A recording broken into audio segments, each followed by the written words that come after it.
Testlerle birlikte uzun zamandan sonra kart yok. Bu sefer Spos'un kesişi gören hepsi hazır.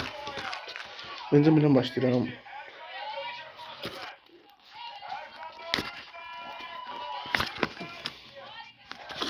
Yatsın görüyorum.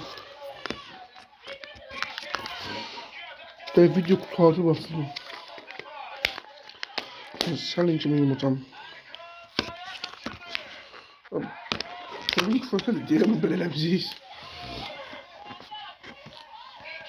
Kocaman olmuş. Şükür. Oyuncu hani. Şöyle bir şey çıktı. Nerede? Ses gelmiyor. Ha dedim bak ses gelmiş. Ne zaman şokolatlarını bakın bıraktık. Geçtik bir tarafa.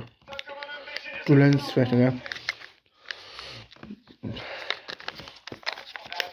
Sen bana kuraştırmalı bir şey vermem. Vakti yoktu bana şey vermem. Bu nedir? Arkadaşlar bir de böyle bir şey torbaya verdiler. Lan bu ne? Ne dedim? Kaşık. Ha yemeği sundu bu. Bilmiyorsa kadranımı hazırlayıp göstereceğim. Kızlar. Ne bile bir şey çıktı gösteremem dedim.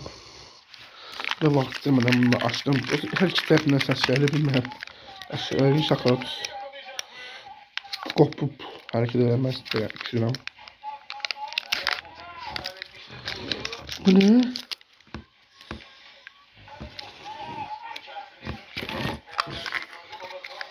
Neyse. İyisi galiba bir şeydi.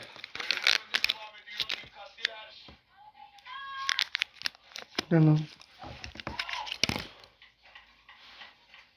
Dedim bana yemeği şimdi beyt. Bunu yani uşak yemeyecek. Bunun bir ilan yumurtasıdır.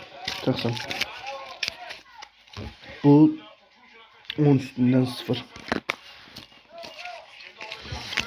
Yani yaxşı bir şey çıxdı.